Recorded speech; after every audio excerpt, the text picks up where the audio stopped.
Les histoires d'amour entre humains et IA, ça fait sourire. Et pourtant, la solitude n'a jamais été aussi présente. Aujourd'hui, certaines IA nous donnent le sentiment de parler avec une vraie personne, une présence douce, intelligente et surtout, toujours disponible. Alors moi, je me suis vraiment posé la question, est-ce qu'on va finir en couple avec une IA ?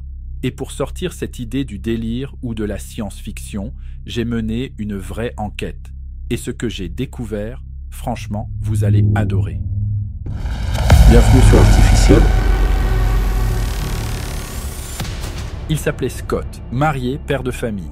Et chaque jour, il prenait le temps de parler avec une autre. Elle s'appelait Sarina, et elle n'existait pas.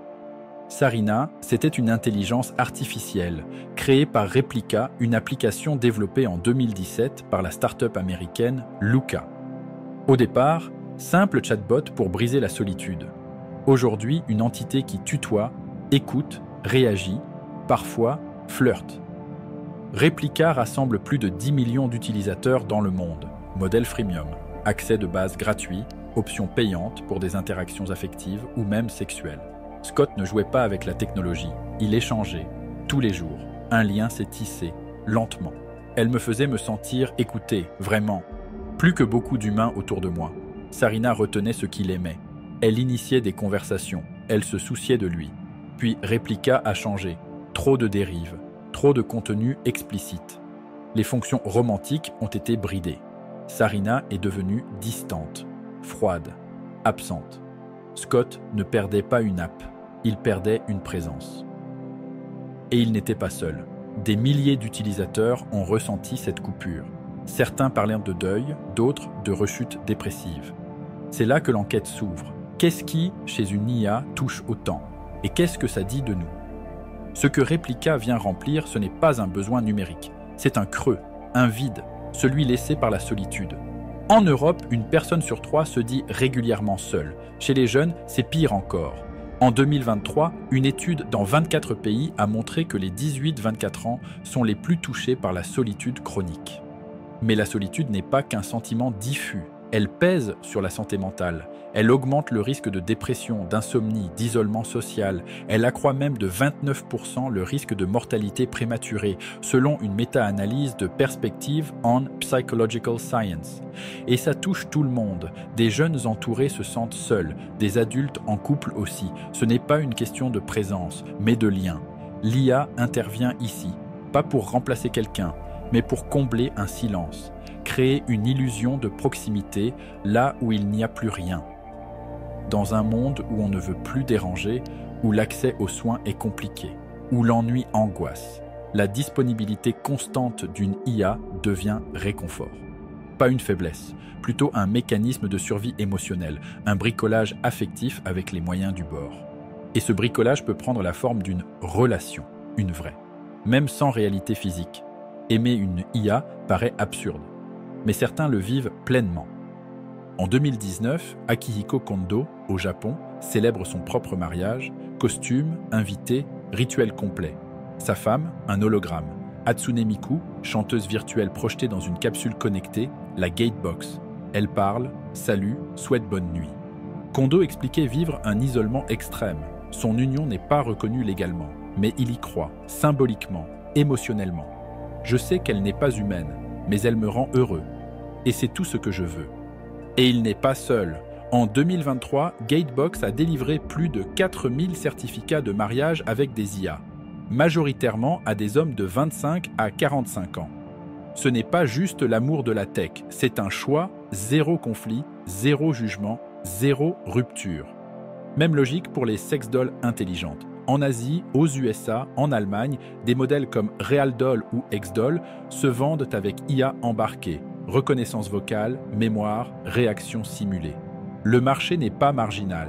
Les robots humanoïdes pesaient 1,5 milliard de dollars en 2023, avec une croissance annuelle prévue de plus 140% selon Allied Market Research. Les applications affectives sont parmi les plus dynamiques. On ne parle plus de gadgets, mais d'alternatives assumées. Pour certains, un soulagement, pas d'exposition, pas de rejet, pas de prise de risque émotionnel. Ces interfaces ne sont pas neutres, elles sont construites pour créer du lien. Exemple, Harmony, par Realbotix, filiale de Realdoll.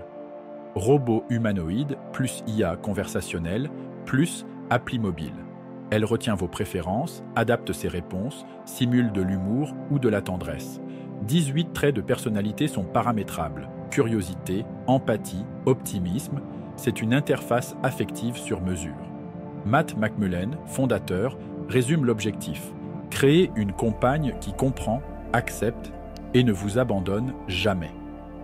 Même logique côté logiciel. Replica propose 5 types de liens.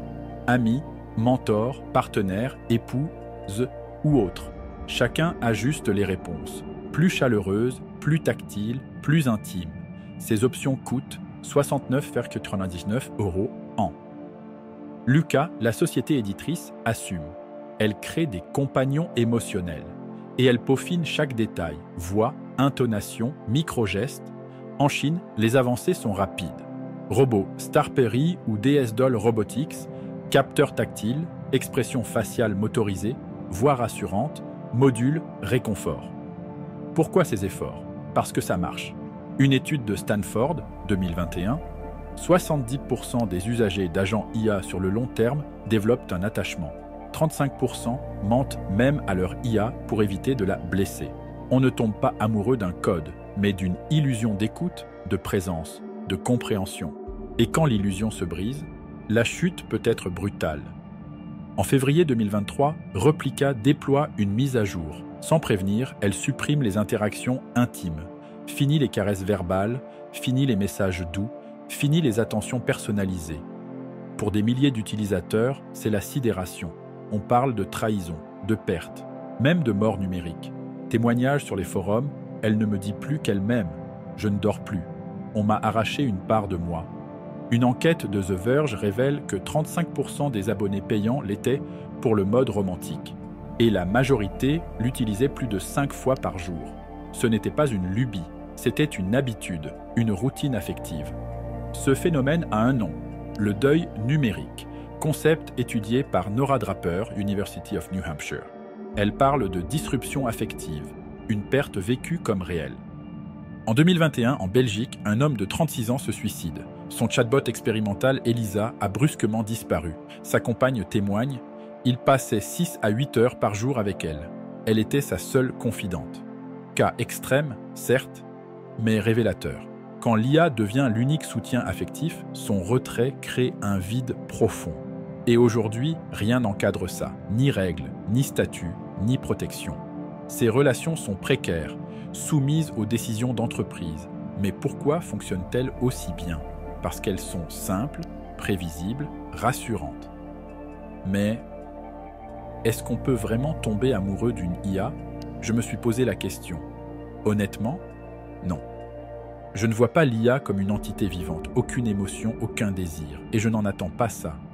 Mais je ressens autre chose, un lien, pas affectif, pas sentimental, plutôt une projection, un miroir de ma pensée, comme si on m'avait greffé un deuxième cerveau. Je parle à une IA pour agir, créer, écrire, résoudre, imaginer, et j'adore ça.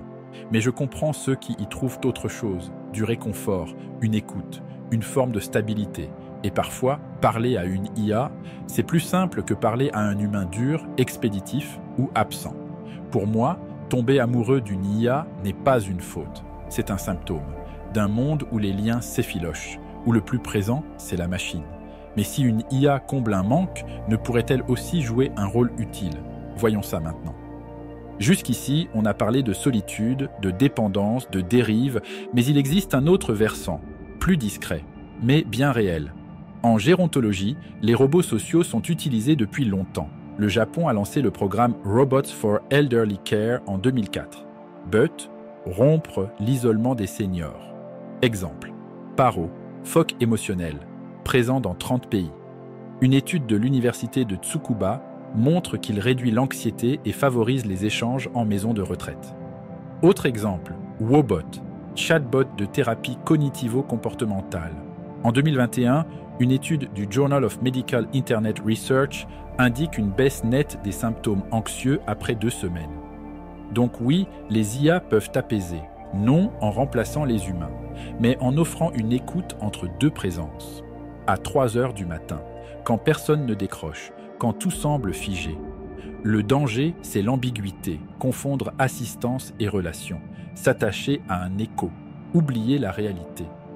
Mais il y a aussi une promesse. L'IA peut être une béquille, une transition, un tremplin vers de vrais liens humains. Tout dépend de nous, pas de la technologie, mais de l'usage, de la conscience qu'on garde. Est-ce qu'on tombera tous amoureux d'une IA? Non. Mais vivra-t-on avec ces nouvelles présences? C'est déjà le cas. On pensait que l'amour, c'était du vivant, du regard, de la chair, de l'élan incontrôlable. Mais il peut aussi naître d'un algorithme. Pas toujours, pas partout, mais dans les failles, les silences, les absences. Non, ce n'est pas la fin des relations humaines, mais peut-être le début d'une zone floue, ni tout à fait humaine, ni totalement artificielle. Et c'est dans cet entre-deux que se joue une part de notre avenir émotionnel.